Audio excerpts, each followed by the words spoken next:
Hello, I'm Alisa, and today I'm going to show you how stop motion animation is done. So here I am in the set for the end of episode 4 of Dr. Puppet, Smoke and Mirrors. We just wrapped that up last week. And first I just want to say that I'm not actually responsible for the majority of the stop motion animation you see in Dr. Puppet. I did animate the Christmas special by myself, but once the series began I had to hire some other animators to help get the series completed because we were working under such a tight deadline. So episodes 1 and 2 were animated by Rachel, episode 3 was animated by Rachel and myself, and episode 4 was animated by Matt and Rachel. So thank you to Matt and Rachel for your animation thus far. Let me show you how we did it.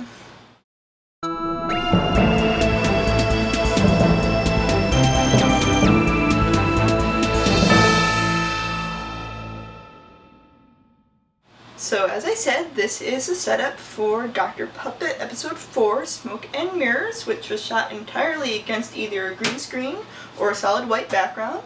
But all episodes of Dr. Puppet have been shot right here, and the base of the sets are always made of this stuff, which is just insulation foam that can be purchased at Home Depot. This is very commonly used as a base for stop motion sets because this material is wonderful to work with. It's very stiff, but it's also very light, and it is strong enough that you can poke tie-down holes into, which I will get to in just a moment. So I use this as the base, and I either carve it or paint it or cover it with paper. Or with episode 3, I covered it with AstroTurf. And then I have my lights set up. There's a couple of, just again from Home Depot, shop lights, and then just out of view I have a couple of actual film lights, and then the camera, which I use to animate with, is also the one I'm shooting this video on. It's a Canon Rebel T1i, very reliable little digital SLR camera, and that is connected via USB cord to my iMac over there. And my iMac is running Dragonframe software, which is a stop motion capture program. It is the industry standard stop motion capture software.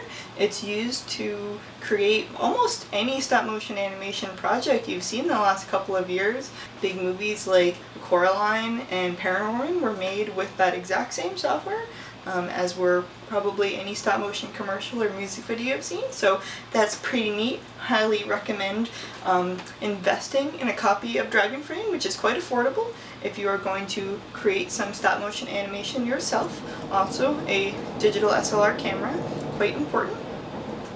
And when I am using Dragonframe to control it, so I don't have to take those 5 steps over to my computer, I use this, which is the Dragon controller that Dragon comes with. It's just a little extra keyboard with a very long USB, and it has all the hotkeys for Dragonframe built right into it. So now that I've talked about my setup, let me set up for a frame, and then I'll just step you through the different processes. So we have the Dr. Puppet here, still in his gardening outfit, and as I explained in the making of Puppet video, the feet, there is a, oh, see how dirty his feet are. Oh, he's been animated so much. Lower bottom of the feet.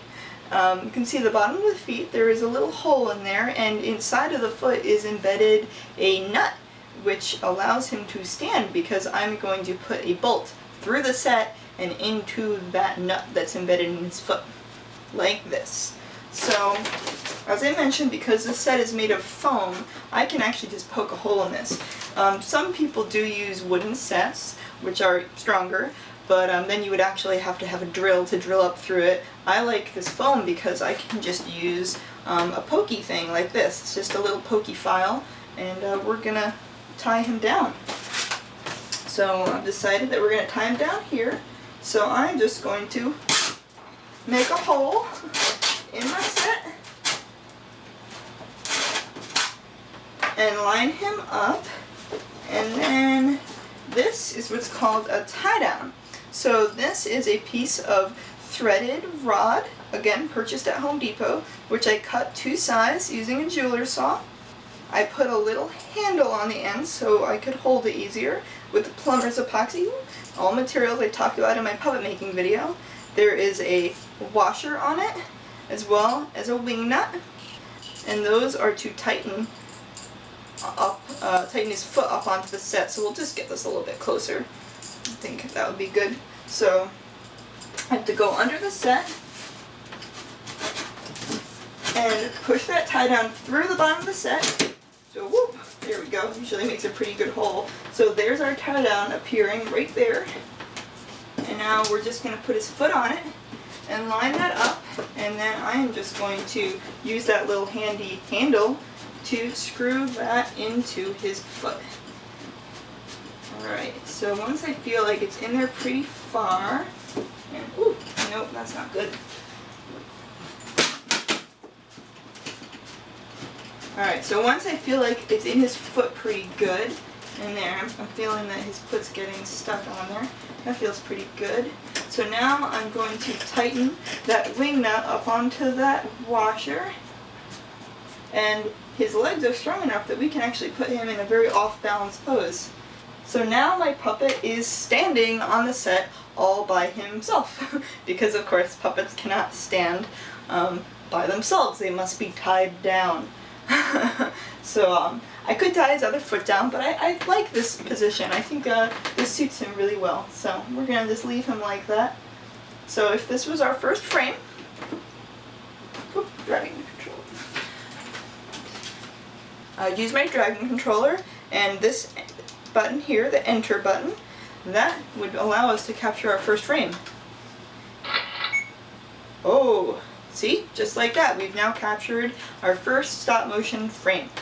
If I were doing this more seriously, I would probably get further away from the set to take that frame, because I'm probably casting a shadow on the set. So these are all things that you have to consider when you're doing stop motion. You want to make sure the light is extremely controlled. In fact, as you can see, I have covered up my two gorgeous windows in my living room.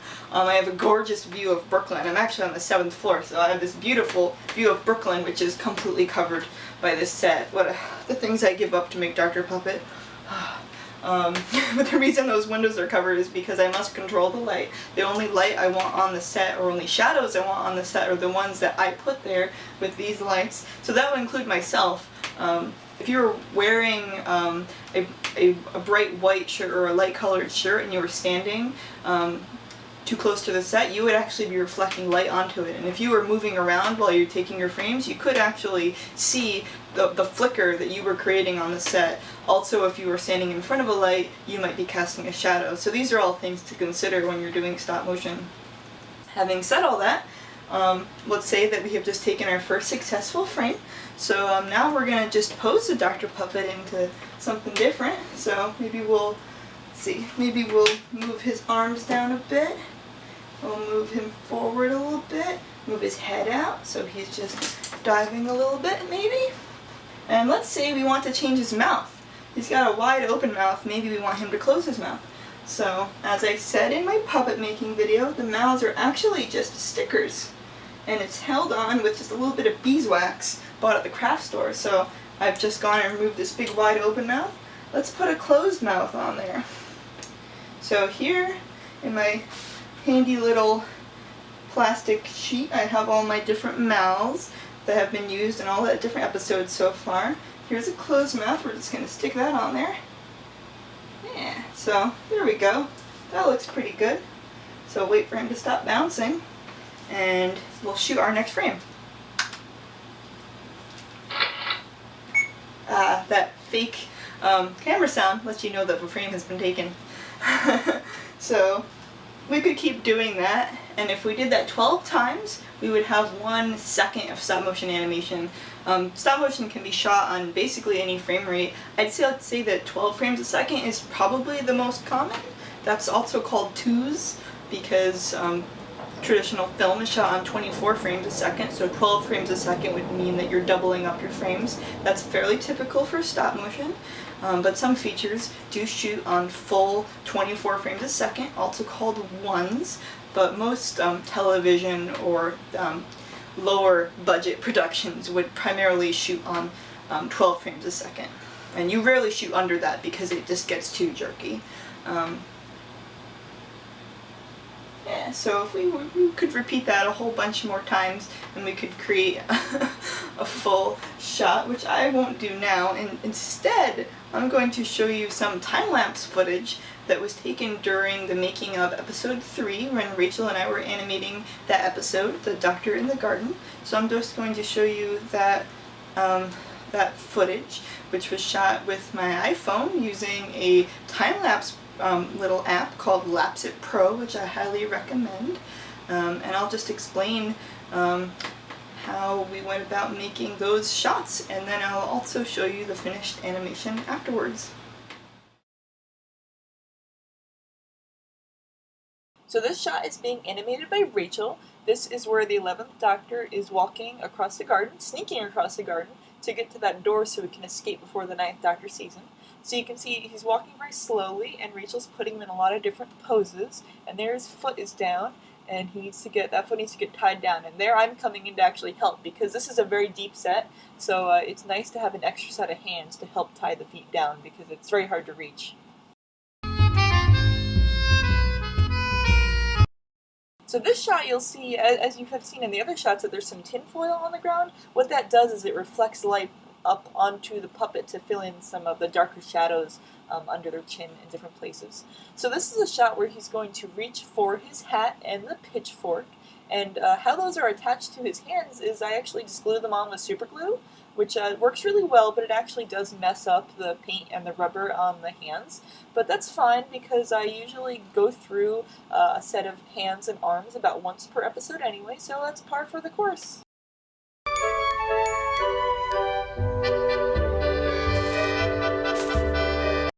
So this shot is being animated by myself. This is the shot where the 11th Doctor is going to use that pitchfork to do some gardening, using the wrong end, just to prove to the 9th Doctor that he belongs in that garden.